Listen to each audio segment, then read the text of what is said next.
Hi everyone, my name is Meredith, and today is October 21st, but for me, it's the first day of Preptober. And that's because I just finished my previous book, and I was drafting it for a while, and I didn't know if I was going to make it in time to plan the next one, but I did. So now I'm going to plan the next book in the next 10 days, and then jump straight into NaNoWriMo. It's going to be nuts, but I'm so excited to vlog it and to show you all the world building and character and plot stuff that I'm going to be doing.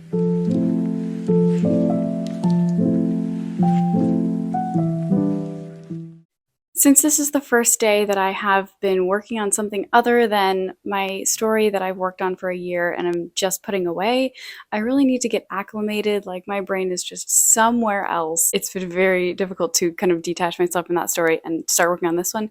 So my job today was just to get organized, to open up all the right documents, to kind of just put my mind in a different place than it's been for a long time. So of course I wrote up a task list for myself, which is here, and I'm going to take you through it. Number one, open up all my documents and have everything that I need on one window so that I can just flip between them and get planning. The documents that I open are one, an activity log for this story specifically, so I have a different one for my other story.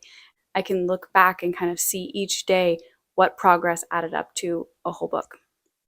Next, I have a general notes document, which is just by the date, all the notes that I have brainstorming wise for this story. Anything that doesn't have a specific place goes in my notes document, and I can always refer back to it by the date. I also set up my master outline document. So I basically, in that document, outline each step that I'm planning on doing. And I already started working on putting in the structure of like the story beats that I want to plan out, and even set up the chapters. It's like an empty skeleton right now. It has no meat to it, but it is ready to be added to. Next is my world building guidebook, which I'm also including character creation stuff in there. So it's basically just like by category, here are all the official things that I'm deciding about the world. And there's a bunch of old notes in there that I'm also reading back through. A lot of them are going to be obsolete.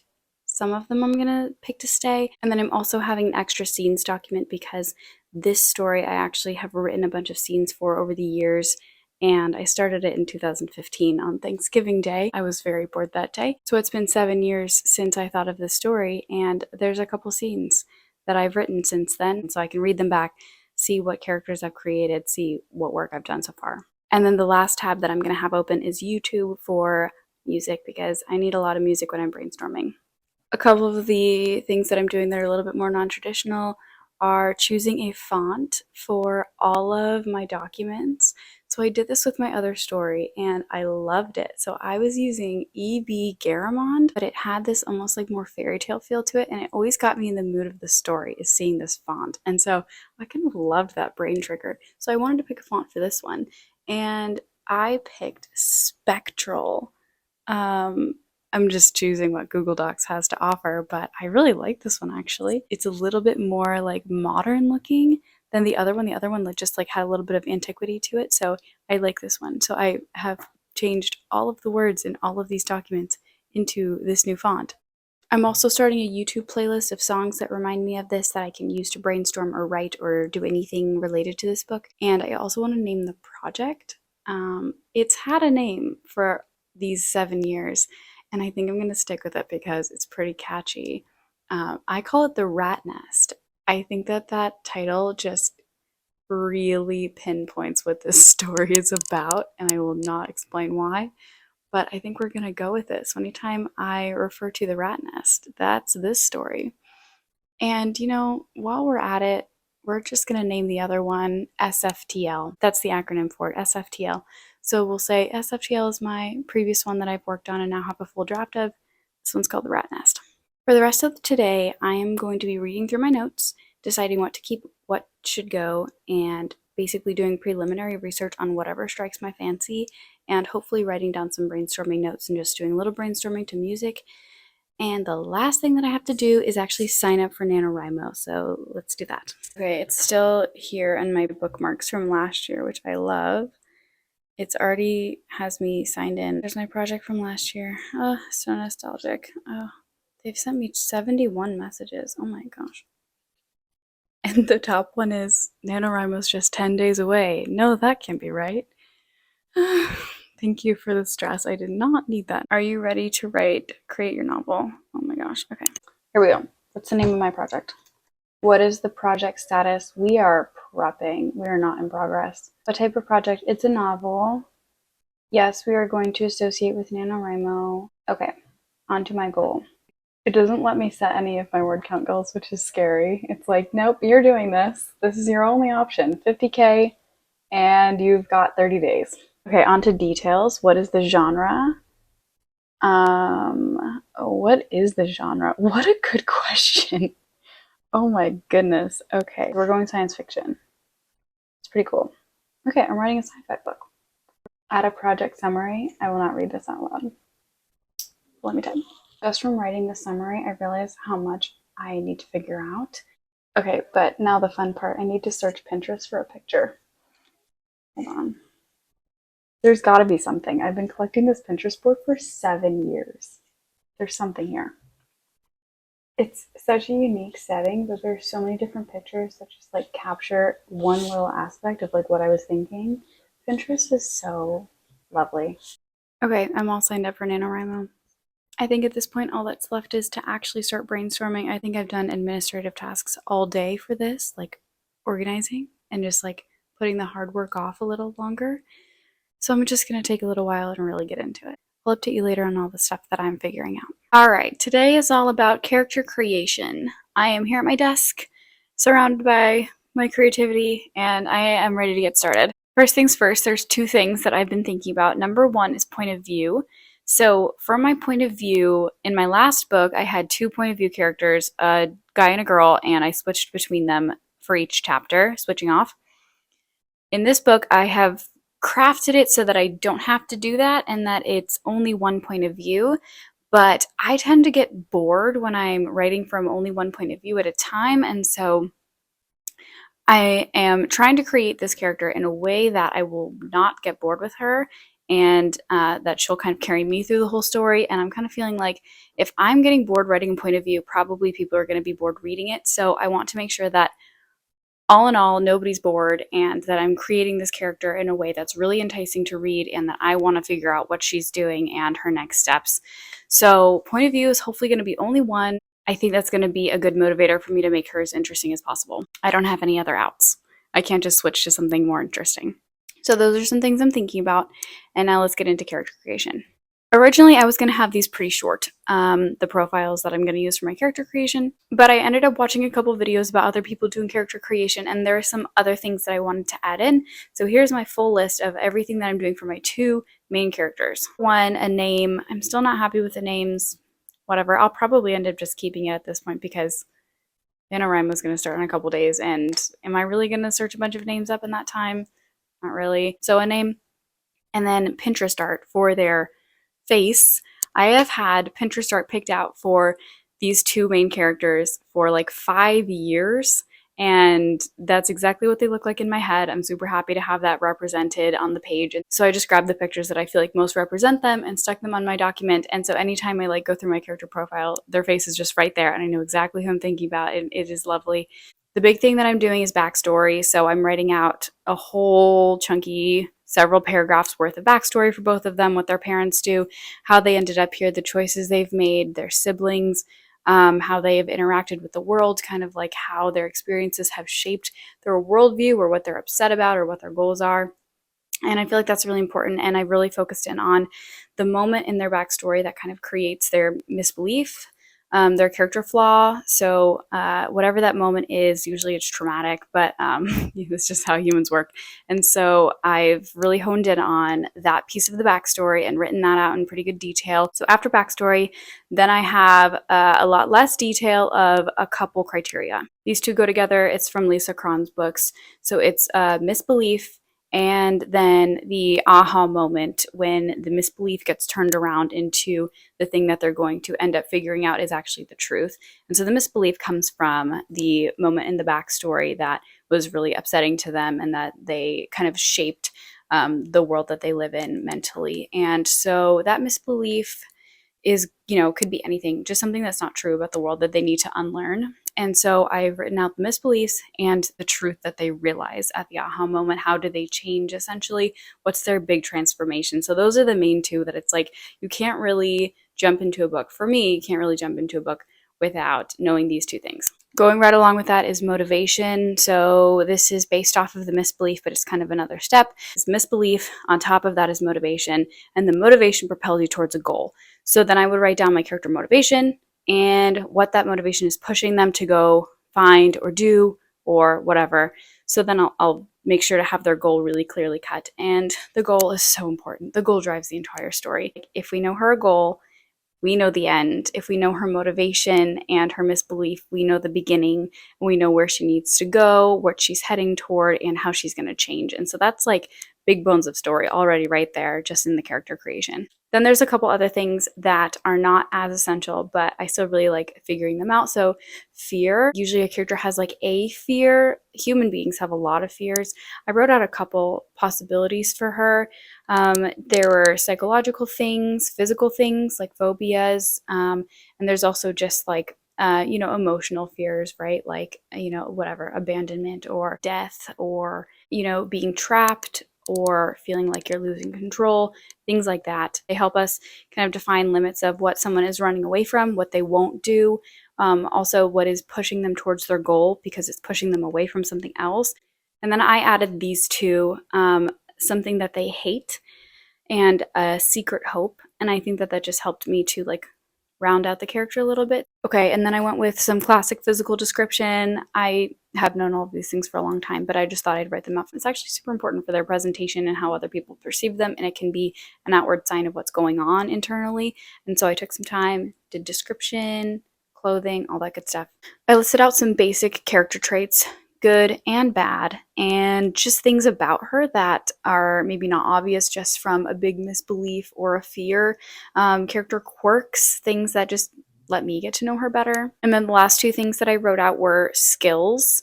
So I did kind of hard skills, anything that she learns that she knows that she could put on a resume, or skills that are just kind of like life skills that she knows how to do. And then there's also emotional skills, like what are you good at? Like, are you good at listening to people? Are you good at like encouraging people? Are you good at being charismatic and getting people to follow you? Like, what kind of things can we kind of use to get you out of scraps in the future in the book? And the very last thing is, what does she find joy in? Sometimes stories, my story specifically this time, don't really allow time for a character to really pursue something that gives them joy or passion.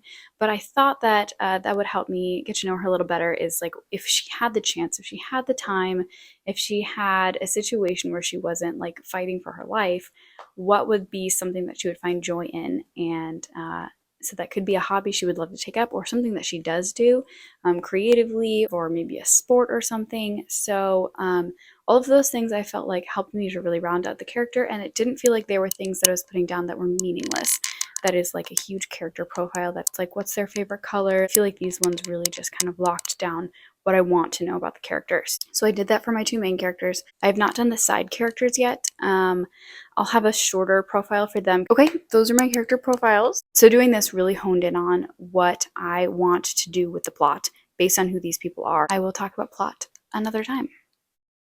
Okie dokie, I'm back for day of plotting. What have I done so far? I've done way more than I thought I would. I knew I had to plot at some point, but I honestly just didn't know if it would happen for me because plot just really has a hard time just appearing to me. But it was with the onset of the character creation that things really came together. So let's talk. So as I said in my video about my plotting method that I am following, once you have character, then you can decide on genre. Okay, so I took some time and I thought about the story genre, not the genre like fantasy or YA or contemporary romance, not that stuff. I mean the genre of the story plot line. Is it going to be a mystery, a romance, a superhero, an underdog? What story genre are we going to be telling with this one story? So I think mine is somewhere between a heist, an institutionalized, it's not quite a heist, but it's more like a mission or just like an organization trying to accomplish something. So heist is not quite the right word, but that's the main focus of the external plot. The much bigger plot is institutionalized, so they have to decide whether to take down an institution, get out of the institution, or join the institution. And then that's kind of the really, really big ending conflict. The step-by-step fun and games stuff is going to be heist-ish. The point of view character's goal is, I'm going to call it like a quest for now, but I'm pretty sure a quest means that you have to like go journey somewhere, and that's not what she's going to be doing. She's going to be staying put. But yeah, so whatever that is. Okay, so I decided my genre, and I feel like that really gave me a lot of push, because then genre rolls right into Brandon Sanderson's 3Ps. For me, I was like, okay, I have these plot archetypes that I'm thinking of. I have these really strong character goals and motivations and a transformation planned. So now what? So we've got our 3Ps. Okay, so promise. Okay, so what am I promising? Okay, I'm promising she's going to accomplish something. Okay. And I'm also promising that like there's going to be this heist thingy majiggy. And so that's going to have to be the ending conflict. Okay, so what's payoff look like? Payoff looks like her accomplishing a goal and this big event happening. And then also with institutionalized, another payoff is that decision of burn the institution to the ground, join it, or leave it. So I know that these are my 3 big areas of payoff. So I'm like, ooh, okay. So we already have a setting for our final conflict.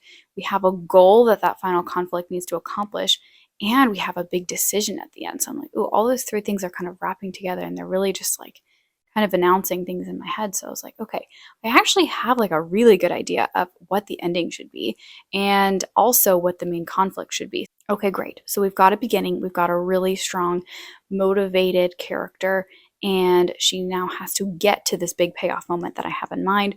So now we have a big desert in the middle, and what the heck am I going to do with it? Okay, this is where I go to my next step in the plan are the big story beats, the scaffold ones that are going to hold up the whole story. And I was like writing it out, and I was like, okay, this just feels like Save the Cat with like a couple beats missing. And I just was like, it feels like I just still can't figure out what goes next. And then I was randomly searching on Pinterest for my character art, and then I found something, and I was like, oh my goodness, this is perfect. And what it is this concept of 3 doors. So it's essentially that the book is a series of doors that your character chooses to step through, and once they step through it, they cannot go back. So they have to make a decision. And I love that. And it's basically every time the character gets to a debate. In my book, there's a door right at the beginning of the novel, and my character makes a decision to step through that door, and she can't go back. So that's one. But the first official door is the Act 1 into Act 2. So that's the push into Act 2, which is in Save the Cat. And that just means that they're making a decision to accept whatever happened at the catalyst that's pushing them into a new world. It's going to mean that they're forced to change. And so that's door number 1. But for me, that would be door number 2. And so I'm like, okay, what is the choice that she has to make that's going to push her into the world of Act 2? And then I'm like, okay, well, what is the world of Act 2? And I'm like, I know enough about this story to actually know what fits into those beats. And so thinking about this door thing was really helpful for feeling like, okay, what is this catalyst moment? What's her decision that means she can't go backwards? So then we come to another door from Act 2 to Act 3, and there's the all is lost moment right there, and the debate is the Dark Night of the Soul, and right there your character has to make a decision to stay the same and basically lose, or to change and to go and accomplish their goal. Then they step into the world of Act 3, which is just crazy. They chose the hardest path, but also the path that gets them to where they actually really want to be. And it's also possible that they could have another really big decision, like right at the end, like in the climax. But that is up to you. So anyway, I was thinking about this idea of these doors, and I was like, okay, rather than having these like named big story beats, I'm like, what if I just think of it as doors and essentially giant decision points throughout the book? And I like this because it gives the character so much agency. The character is pushing themselves through the story. They're deciding what happens. The story's happening because the character is taking action. Once I figured out what these doors were, when I figured out what the difference was between the world of Act 1 and 2 and 2 and 3, and what changes at the midpoint, and also that she's going to have a hard decision to make at the end, which we already know is the institutionalized decision. At that point, I have my big bones of the story. And then I was thinking so hard about this and enjoying this so much, thinking about it in a fresh way, that the other story beats of Save the Cat kind of just started trickling in. So then I moved down from my 3 doors section of my document to my Save the Cat beat sheet, and I started writing out my beats. And in one night, I went through story genre, 3 Ps, 3 doors, and all of the beat sheet. And it took like 2 hours. So now I have a fully fleshed out outline. What I don't have is a lot of detail. The fun and games just looks like a total mess. So yeah, I need to really think about the scenes that I want. I need to think about the setting and location, and just in general, the specifics of what needs to happen. But knowing the exact direction and all the doors that she needs to step through is such a good step in the right direction. And technically, if tomorrow was the start of NaNoWriMo, I could start writing right now. I wouldn't want to, but I could. So I feel pretty great about plot. So what I have to do next is break it up into chapters, create some scenes, actually have a lot more structure and detail. And then I still haven't made my maps or done my world building, so I'll probably do that. Okay, that is all for plot. I will be back with a final recap of all of my Preptober activities, and world building will probably be a separate video because there's a lot going on here. Okay, I'll see you then. So it's my last update. Where are we as of the 29th of October? So I have worked on 2 things in the last couple days. Number one, finishing up my character templates. So I actually added a whole nother character template, like a full one for the villain. I think that was good because I needed to define his motivations and his backstory and, you know, all those good things, right? Like, you need a fleshed out villain. You can't just stick somebody in and say he's evil, you know, he's going to ruin your lives. No, we needed to figure out who he is as a person, so it was great. I found a picture for him, and so I feel very good about him. And then the side characters took me forever. So I don't know why, but I like hit a block with them. I think I was just discouraged because like I loved the side characters so much in my other story. The side characters really make it shine. And for these side characters, like I barely know them. I don't know how they wrap into the main plot. I don't know if some of them are repetitive. I don't really know their personalities. This is the thing that's really getting squished time-wise, is the side characters, and I want them to shine. And so I did spend 2 days really working on them and doing their own profiles. So I feel like I know them a little bit better, and I actually feel pretty good about like the crew that I've assembled between them, but I'm still working out how they all tie in to the main plot and like what things each of them can contribute to the overall conflict. Making them all essential has been a challenge, and I feel like it's just one of the things this draft is going to be weak on, is having all of those little details really tightly wrapped up. And then the other thing I've really been working on is plot, of course. So where I left you before was that I had finished the beat sheet, which I had finished.